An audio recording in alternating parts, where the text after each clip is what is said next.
কালাম তোমার হাতে উঠায়া দিয়া দিছে, শুধু সারা দিনে একটা চুমা দিবা তা দিতে পারো না, তা দেই না। 3 বার পড়লে 1 খতম কোরআনের সওয়াব মিলবে, 3 বার ডেলি কেউ পড়তে চায় না, কারো অভ্যাস নাই 3 বার পড়া। চতুর্থ চতুর্থ চতুর্থ সোনা বানানোর জন্যই এই এলাকা, এটা কোন মধুপুর না? মধুপুরের কোন বড় লোক মধুপুরে থাকে না, ও মাঝে মাঝে মধুপুরে অবকাশ কাটাইতে আসে। ও তো পয়সাওয়ালা, বাড়ি বানাইছে যে ঢাকা, আরো পয়সা হয়েছে তো বাড়ি বানাইছে ইংল্যান্ডে, আরো পয়সা হয়েছে তো বাড়ি বানাইছে বেগম পাড়ায়, ঠিক না? আল্লাহ কি গরিব? তো ঘরটা আপনার বাড়ির কাছে দিল কেন? এই মধুপুরের আনারস বাগানে ঘরটা দিল কেন?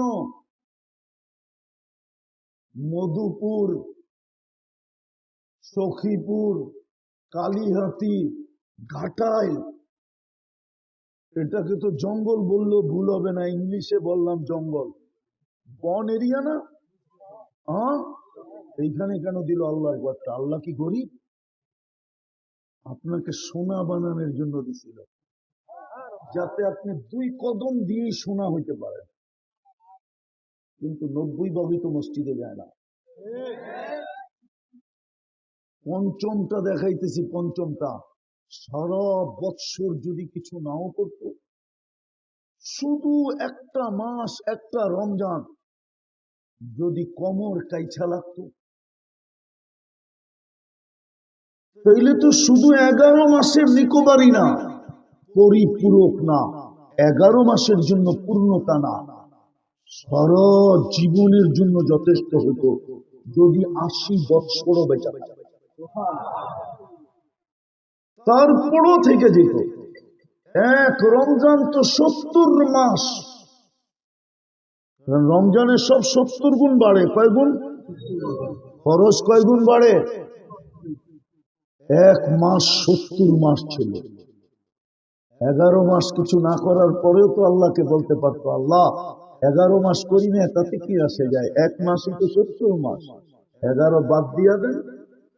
তারপর তো 59 মাস আমার কাছে আছে, বা 1 বছরই বাদ দিয়া দেন, তারপরও তো 58 মাস আমার কাছে আছে। আমি পাওনাদার, আপনি দেনাদার, আপনি আমার কাছে পাবেন না, আমাকে দিতে হবে না। কি হুজুররা কি কয়, যুক্তিতে হয় না? হয় না? নাইলে ফরজ 70 গুণ কেন বাড়াইলাম? মোহব্বতের খাতিরে বাড়ায়া দিচ্ছেন 70 গুণ। আমাদের চাইজামেলার দিকে দেখা বাড়ায়া দিচ্ছেন 70 গুণ। যে হইতে পারে 11 মাস আমার বন্ধুর উম্মত বাড়ি ঘর খেত খামার অফিস আদালত মেল ফ্যাক্টরি রোড ঘাট সব কিছুর ছেলে পেলে বিবি বাল বাচ্চা সব ঝামেলা 11 মাস কিছু নাও করতে পারে। একটা মাসকে এত বড় বানায় দেই যে 1 মাস করলেই যেন পিছনে সবগুলার রিকভারি হয়েও যেন বিরাট বড় একটা বান্ডেল পোটলা, বিরাট বড় একটা গাঠি ওর কাছে থেকে যায়। কিন্তু রমজানও তো 100% রোজা রাখে না, 100% নামাজ পড়ে না, আরে 30%ও তো পড়ে না, 50% তো দূরের কথা, রমজানকেও তো কোনো দাম দেয় না।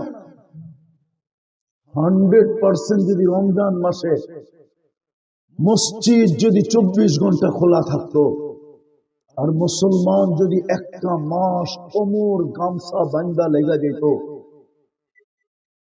নারীরা যদি এখন থেকে পাশের বাড়িওয়ালাকে বুক করতে শুরু করতো যে বোন তুই ইফতারি পাকাবি না কেন, শুনছি ইফতারি রোজাদারকে রোজা খোলাইলে শুধু রোজার ছোঁয়াব পাবে না, জাহান্নাম থেকে মুক্তিও মিলবে।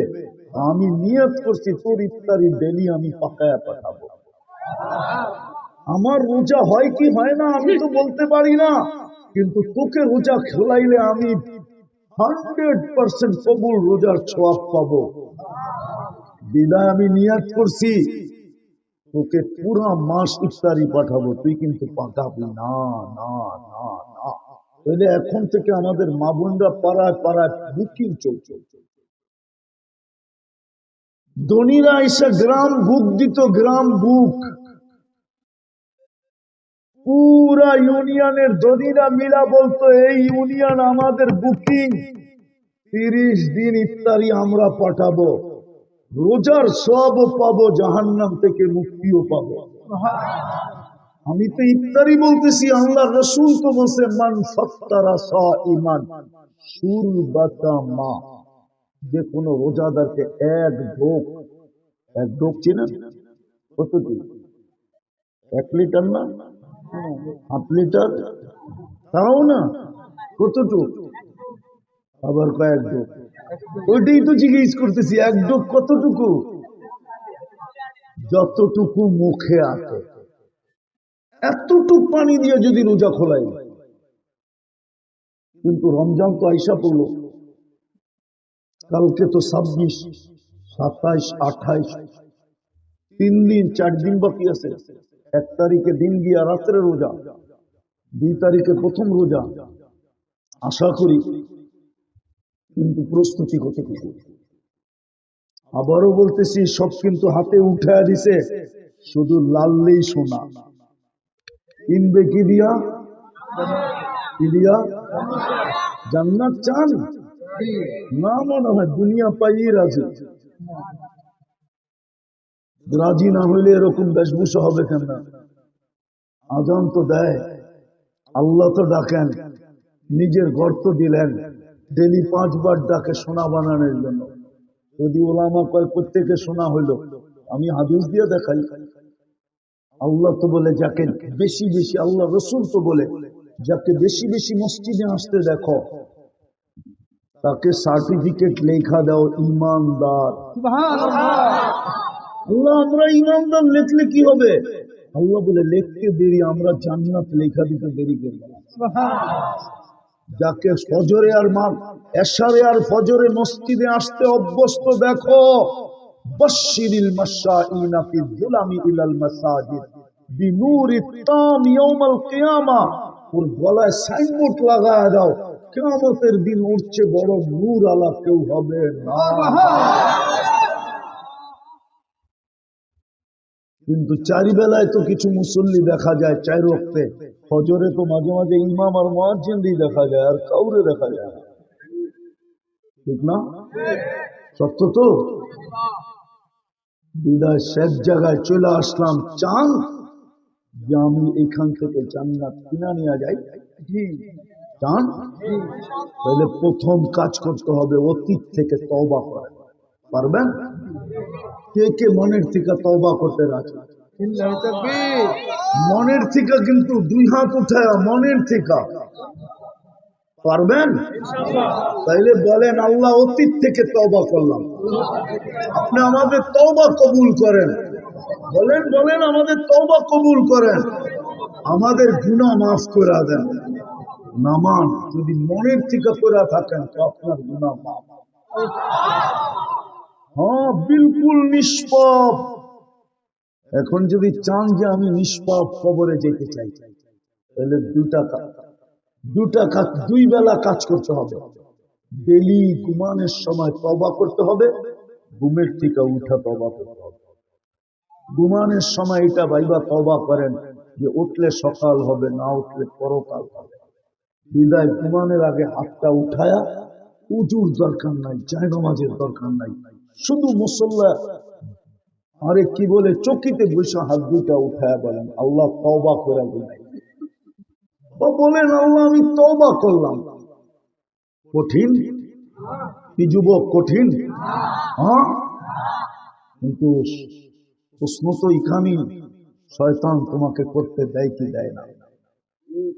তুমি ওর সাথে যুদ্ধ করে জিতবে কি জিতবে না, কিন্তু ইচ্ছা করলে তুমি জিততে পারো। যুবক, সারাদিন কি করলা আমার বিষয়? আমার বিষয় তুমি ঘুমানোর সময় তওবা করে ঘুমাই রাখলে। আমার বিষয় তুমি সকালে উঠে তওবা করলা কিনা। সকালে তওবা করবা, এই জন্য হইতে পারে সূর্যটা ডুবা তুমি আজকে নাও দেখতে পারো। পায়ে হাত দিয়া বলি 2 বেলা তওবা করেন, পারবেন? পারবেন? কোন কঠিন কাজ বলি নাই, তওবা, শুধু তওবা। আল্লাহ তওবা করলাম, এই উম্মতের জন্য আল্লাহ তওবা নাযিল করছেন। ঘোষণা দিয়া, চিৎকার দিয়া। পারবেন? দ্বিতীয়, ডেলি কোরআনটাকে একবার নিয়া মহাব্বতে একটা চুমা দেন। কোরআন যদি বিরুদ্ধে চলে যায় তো আমাদের নবীজির চোখের পানিও জলাঞ্জলি যাবে। অথচ যার চোখের পানি আজ পর্যন্ত আল্লাহ বৃথা দেন নাই। বুখারী শরীফে আছে, কিয়ামতের দিন চাবে কিন্তু মিলবে না, বাহির করতে পারবে না। আল্লাহ জিজ্ঞাসা করবে, কেন পারতেছেন না? হাবাসাহুমুল কোরআন, কোরআন এদের বিরুদ্ধে চলে গেল। আপনি বলেন সারা বছরে কোরআনটাকে একটা চুমা দেন না, কোরআন আপনার পক্ষে থাকে। বরং আরেকটা বললে মানবেন কি মানবেন না জানি না, আমাদের ঘরে কোরআন বদদোয়া দিতেছে আমাদেরকে, বদদোয়া। এই জন্য আমাদের ঘরে সুখ নাই। যেই সন্তানকে মা বাবা জন্ম দিল আর লালিত পালিত করে বড় করলো আর ওদের পিছে সবকিছু ব্যয় করলো, ওই সন্তান আজকে মা বাবাকে বড় বড় চোখ দেখায়।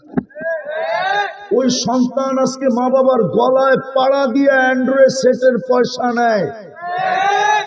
সন্তান মা বাবাকে বলে, পারবি কি পারবি না এটা জানি না, তাইলে জন্ম দিলি কেন? দিতে হবে।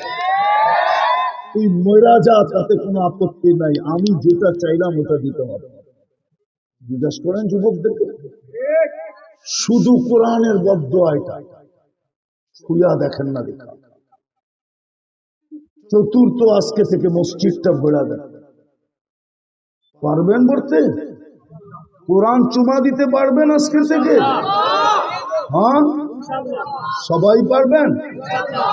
ওয়াদা না অতীতের মতো ইনশাআল্লাহ বলে চলে যাবেন? হ্যাঁ না অঙ্গীকার? কে পারবো যে আমি ডেলি কোরআনকে চুমা দিব? নামান নামান, আপনি পড়েন না, আমার আপত্তি নেই, কিন্তু আমার সবচেয়ে বড় ব্যথা মালিকের কালাম একবার চুমা দিয়া দেখেন। মসজিদটা আজকে থেকে ভরা দেন। পারবেন বলতে? হ্যাঁ, আর খালি রেখেন না।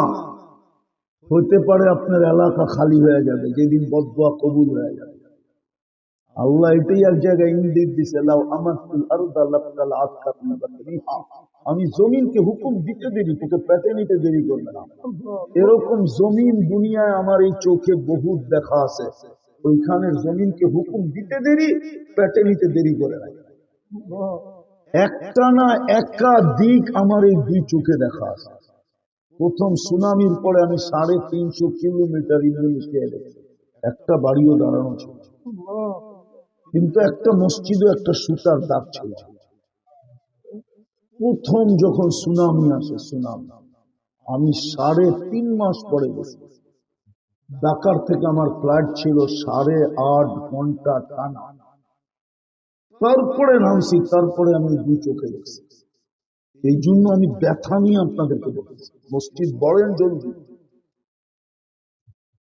নাইলে হইতে পারে মসজিদের বদদোয়া লেগে যাবে। বিশেষ করে যুবকদেরকে বলবো, তোমাদের কাছে জাদু আছে, ইচ্ছা করলে করতে পারো। তোমরা এক জাদু দেখায় দুনিয়াকে 5 তারিখে তাক লাগায় দিছ, তোমরা ইচ্ছা করলে ফেরেশতাদেরকে তাক লাগায় দিতে পারো। মসজিদ গড়বা তোমরা, ফেরেশতা তাক লাগায় যাবে। আল্লাহ খুশির ঠেলায় ফেরেশতাদেরকে ডাইকা বলবে, ইন্নী উবাহি বিহিমুল মালাইকা, এই যুবকদেরকে নিয়ে আমি তোমাদের উপরে গৌরব করব। পারবা তোমরা বলতে? হ্যাঁ, কি বলো যুবক, পারবা? হ্যাঁ না, সবগুলা কয় না। পারবা? হয় জাদু জানলে আমি তোমাদেরকে পাগল বানায় দিই। আমি চাই তোমরা জান্নাতি যুবক। ওই জান্নাত নিল, দুনিয়ার কি নিচ্ছে? একটা অ্যান্ড্রয়েড সেট নিল, আর কিছু মিলা হইল? ওই জান্নাতের কুদরতি মোবাইল নিল কেন চাই? পারবা বইলা দিতে মসজিদ? কে কে আজকের থেকে মসজিদ গড়বো, নামাজ ছাড়বো না? পাক্কা নামাজ সর্বশেষ এই রমজান যেটা আসতেছে, যদি আল্লাহ পাওয়ায় দিল তো জীবনের ইতিহাস কইরা এই রমজান পালন করবো। তো সহযোগিতা করব, সহানুভূতি দেখাবো।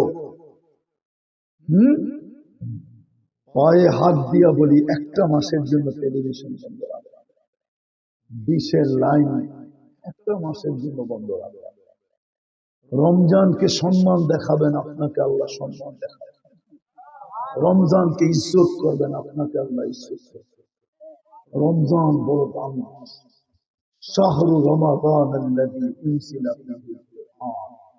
রমজান যদি দামি না হইতো তাহলে কোরআন নাযিল করার জন্য রমজান মাস কোনদিন নির্বাচিত হইতো না।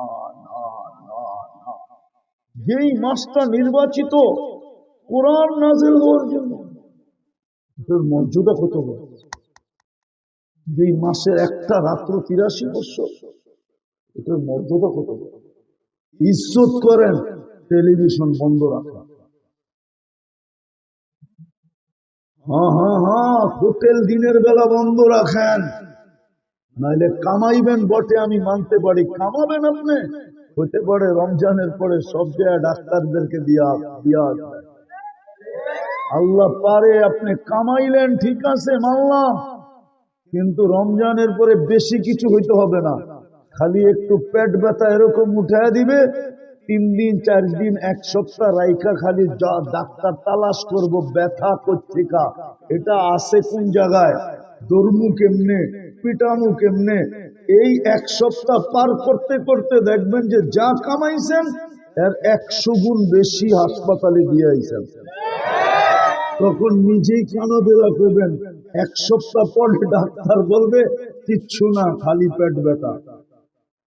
১ সপ্তাহ পর্যন্ত খালি টোকাইব, আর ১ সপ্তাহ পরে বিল বানাইব।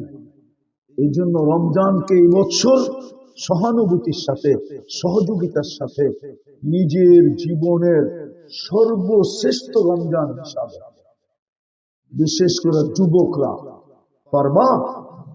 11 মাস কি করলে আমার কোনো আপত্তি নেই, রোজার পরে 11 মাস কি করবা এটা আমার কোনো বিষয় না। আমার বিষয় তুমি রমজানটা যেরকম পালন করা, উলামা ইকরাম থেকে শিখা, ওনাদের সাথে থাইকা, ওনাদের সংস্পর্শে থাইকা, ওনাদের সোহবতে থাইকা একটা মাস যুবক তুমি এরকম কাটায় পারবা? কোন যুবক পারবো দেখি? আল্লাহ আমল করার তৌফিক দান করেন। ওমা আলাইনা ইল্লাল বালাগ।